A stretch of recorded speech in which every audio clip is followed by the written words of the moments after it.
Hello everyone, my name is Shamali, Assistant Professor from SPCE.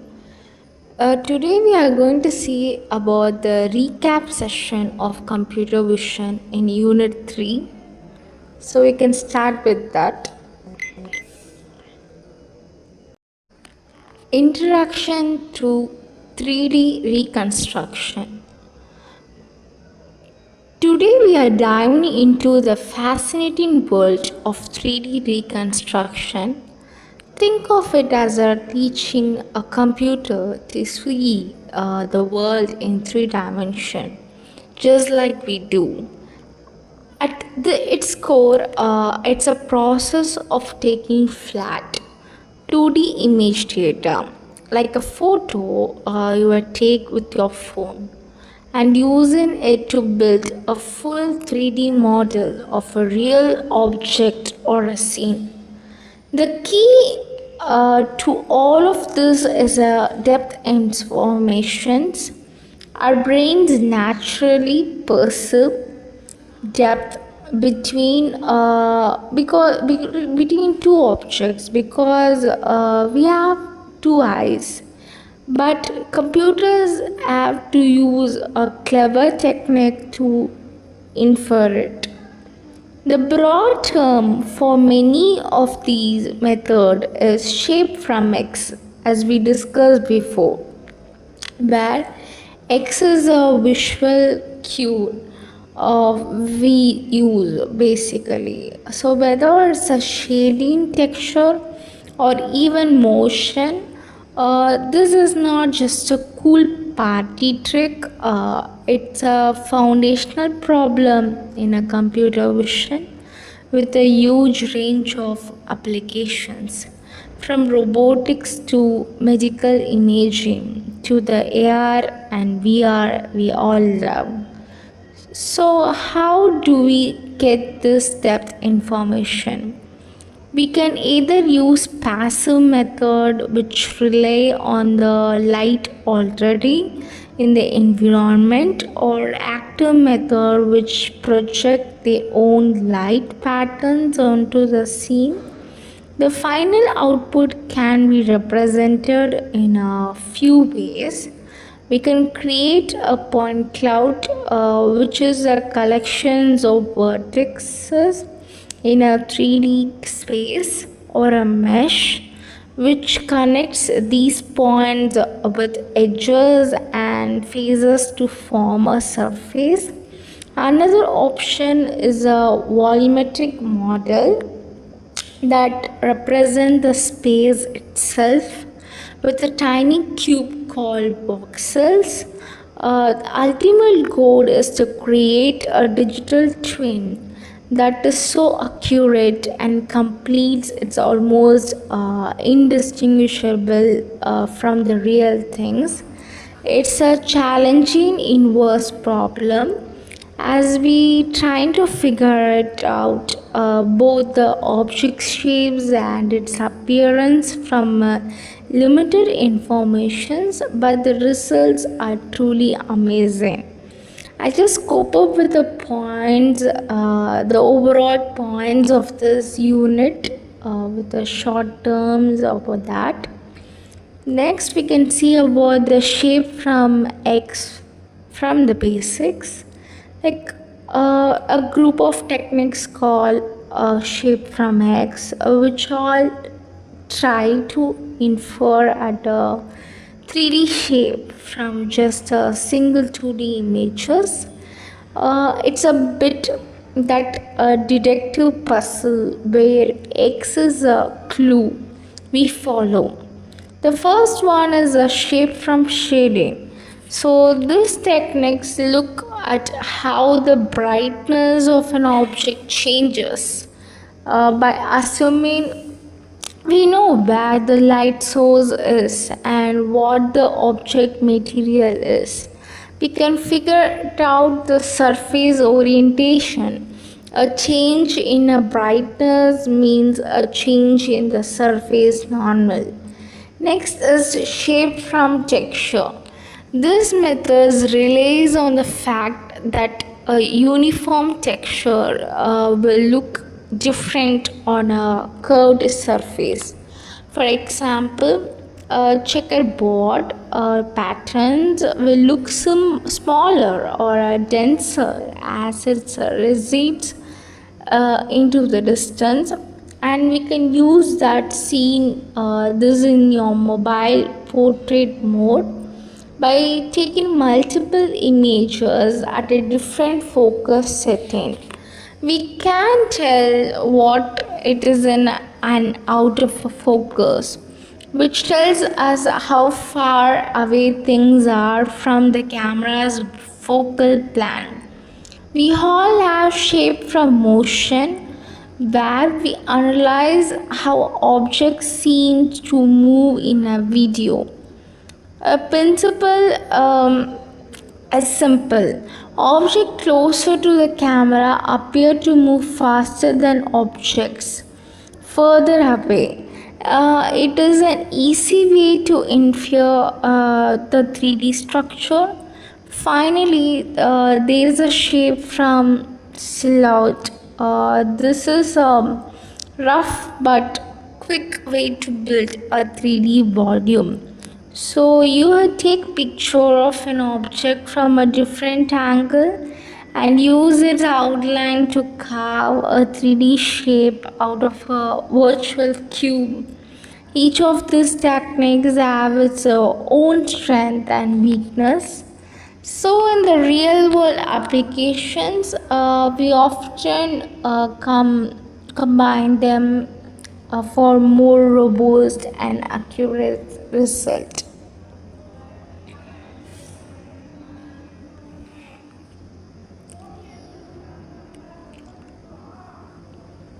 Then we have to talk about the active range finding.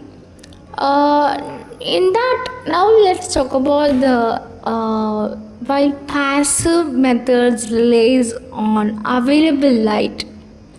The active methods are proactive. So they project their own light to measure the depth directly. So this makes them much more reliable, especially in a tricky lighting condition or for object with no texture. So one of the most common active sensor is the time of flight TOF camera. It works by sending out a light pulse and then measuring the time it takes for that pulse to bounce off a surface and return.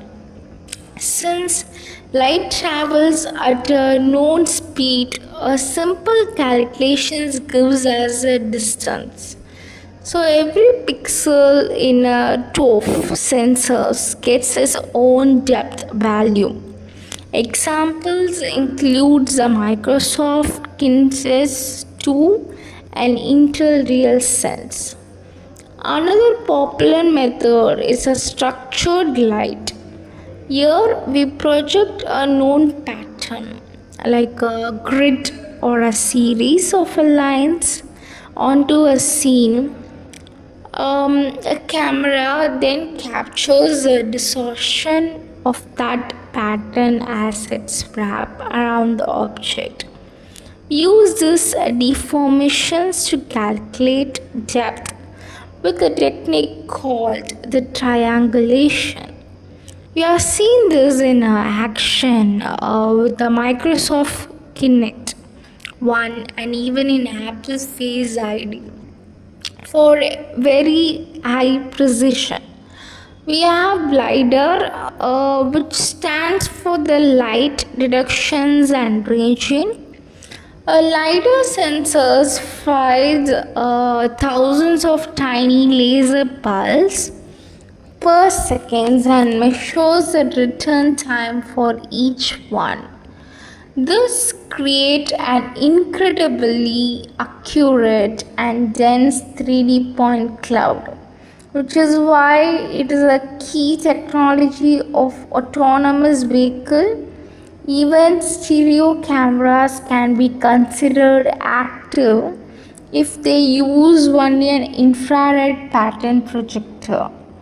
All of these active methods provides a direct and dense depth map, which makes them ideal for maybe wide range of applications, but they can be less effective outdoors in a bright sunlight.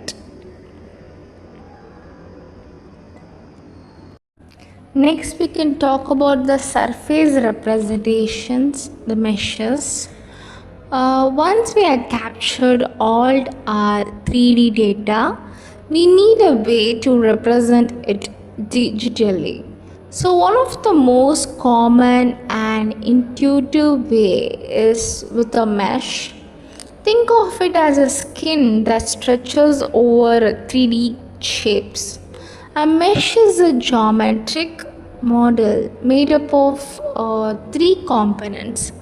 First one is the vertices, which are the 3D point in a space.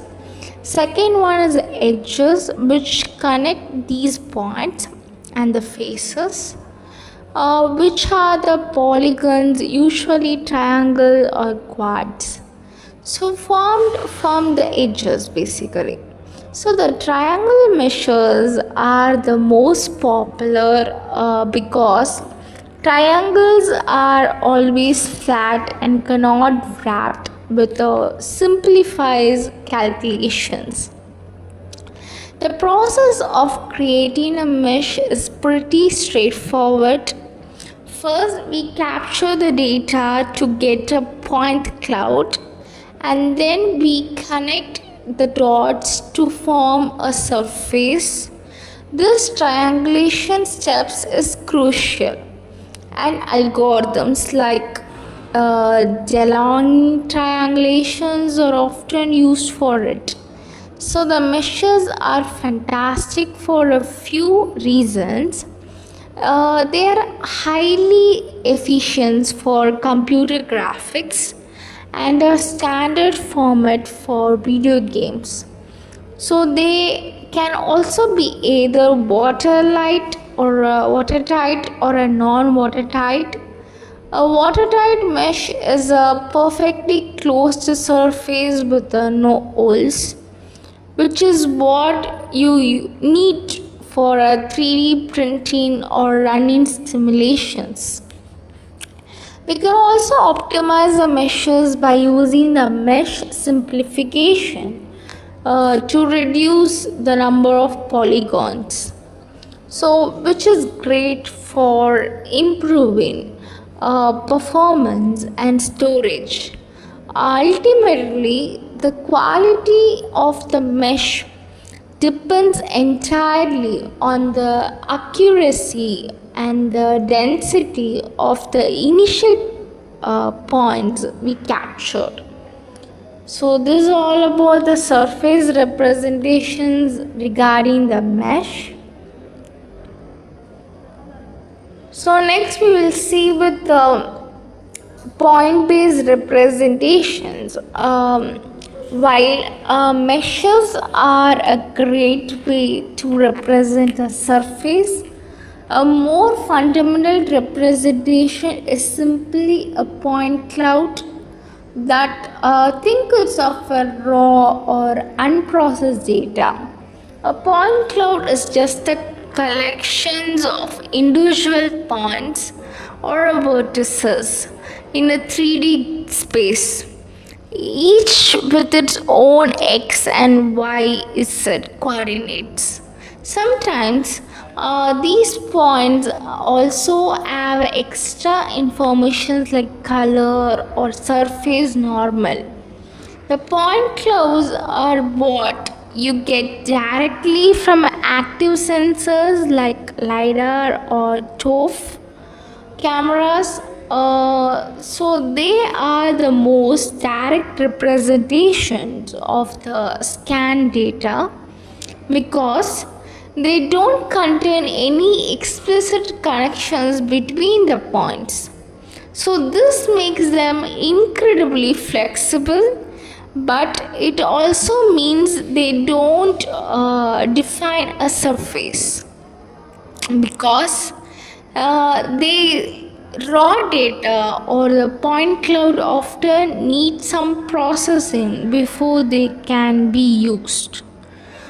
This includes filtering out the noise, aligning the multiple point cloud together in a process called registrations, and segmenting the cloud into a different object. The point clouds are incredibly versatile. They are great for a 3D data analysis and can be easily converted into a mesh later on.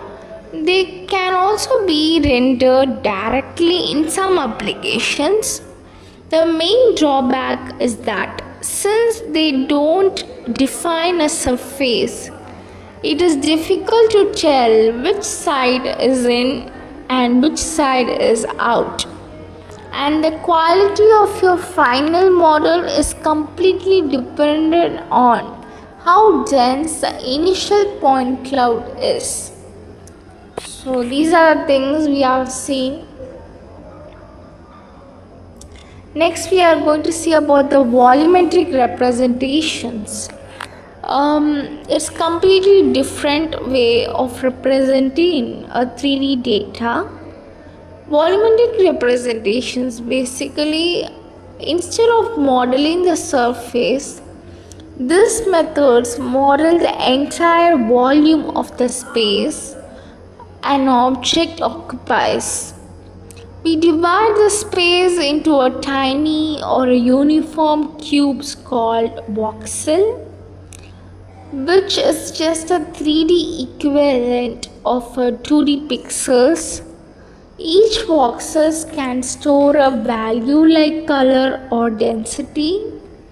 This approach is very common in a field like medical imaging, where it is used to visualize CT or MRI scans. One of the most popular volumetric method is a SDF, signed distance function. It works by storing the distance from each voxel to the nearest surface. A positive value means the voxel is outside the object, and a negative value means it is inside. So the surface of the object is where the value is exactly 0. This is form of an implicit surface or the faces of that, where the shape is defined mathematically rather than by collecting of points or faces. So the volumetric representation are fantastic for modeling objects with complex shapes and can easily handle things like holes and noise. The main disadvantage is that they can be incredibly memory intensive and their resolution is limited by the size of the voxel. But for applications where you need to be represent the solid interior of an object and not just in surface, they are the perfect choice. Next, we are going to see about the model-based reconstruction. Sometimes when we are trying to reconstruct a 3D object, we don't start from scratch. Instead, we use a technique called model-based reconstruction. The idea is to take a pre-existing 3D models or with a known shape like a human face or a car, and then fit it to the image data we have captured.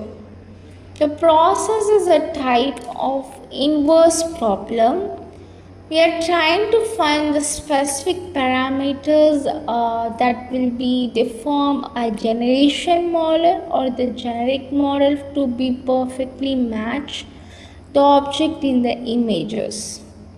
We do this by projecting our 3D model onto a 2D image and then calculating the error between the projection and the actual image data. We then iteratively adjust the model parameters to minimize the error until we get to the best fit. A perfect example is a morphable face model, which can be adjusted with just a few parameters to perfectly match a specific person's face. This approach is incredibly efficient because we don't need to reconstruct every single detail from scratch. It is also highly robust to noise and missing data, and it always produces a smooth and a complete model. The only real limitation is that it's restricted to objects with a known shape, so it cannot be used to reconstruct a new or a unique object that does not fit a predefined model.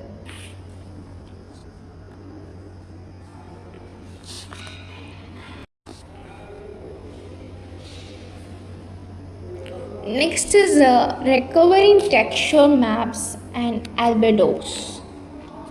Once we have the shape of our 3D model, the job is not done. For the model to look realistic, it needs to have a realistic appearance. This is where the texture mapping comes in. It is a process of taking a 2D images, a texture map, and the projecting it onto the surface of our 3D models. This adds all the details, colors, and texture that makes the models look real. To do this, we need to create a mapping between the 3D surface and the 2D images, which is often called a UV mapping. The texture map is often just a high resolution photos we took of an object itself. A more advanced concept is recovering the albedo of a surface. Albedo is a true intrinsic color of a surface independent of lighting.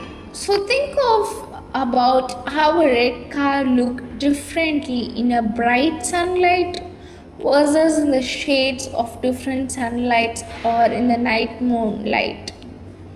The car intrinsic colors, it's an albedo basically. What's the true color of that object? Is always the same, but the lighting changes how we see it. The challenge is to separate the shading caused by the lighting and the shape from the color, the albedo. So it is a little bit a tricky project. So here this is difficult problem called the intrinsic image decomposition. We can solve it by taking a multiple images with different lightings or by making assumption from the lighting. The recovered albedo can then be used as a texture map. Softwares like photogrammetry automates the entire process, taking many photos and generating both the shapes and the final texture models. It's this final steps that truly brings a 3D model to life? A question marks.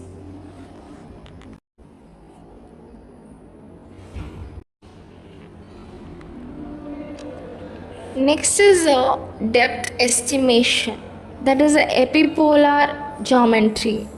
Let's shift gears and talk about how we estimate the depth from multiple cameras, a process that relies on the elegant principles of epipolar geometry.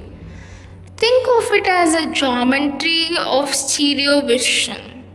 The core idea is this: if we have two cameras looking at a 3D point in a space, that point and the two camera centers all lie on a single plane, which we call the epipolar plane. The intersection of this plane with each camera's image plane creates two lines called the epipolar lines. The magic is that if we know a point, the location in one images, we only need a search along its corresponding epipolar line in the other images to find its match. This is called the epipolar constraint, and it dramatically reduces the search space from a 2D areas to simple 1D line. So the entire geometric relationship between the two cameras is captured in a mathematical matrix called the fundamental matrix. For calibrated cameras, we use essential matrix. Once we have found the matching point, we can use a process called triangulations to pinpoint the exact 3D location of an object. The closer the object is, the bigger the difference is in a position between the two images, which we call as a disparity. The disparity is inversely proportional to the depth. So a big disparity means the object is close. The epipolar geometric is a foundational principle behind the passive stereo vision, and it's used in everything from the robotics to the autonomous vehicle. To create a dense depth map through it can struggle with the scenes that have no textures. So next we are going to see about the 10th topic in this unit, that is sparse correspondence.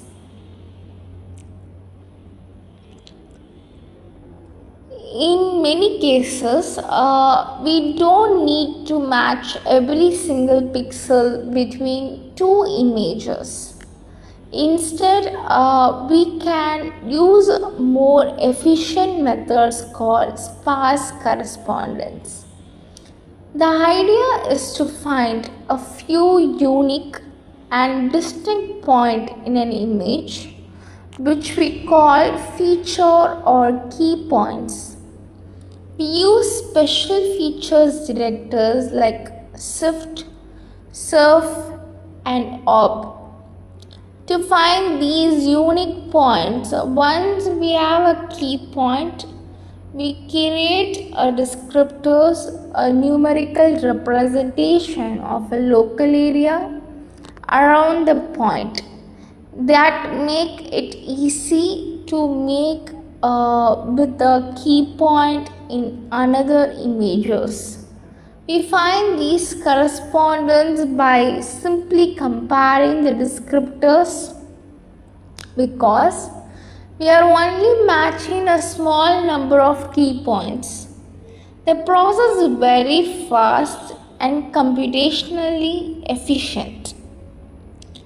This makes it perfect for applications like structure from motion, that is SFM, where we take a bunch of random photos and use a sparse set of matches to reconstruct.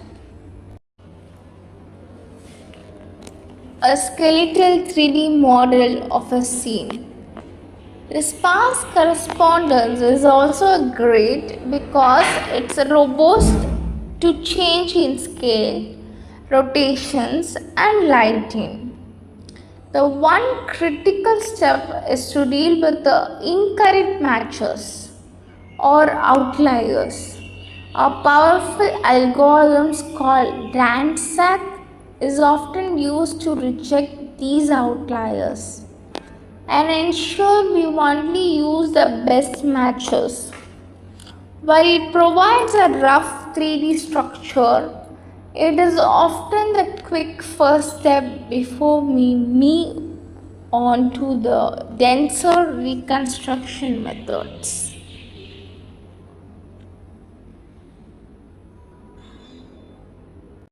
So these are the 10 topics we have seen for a recap session. In the next video, we can see regarding another 10 topics recap session. So until that, thank you.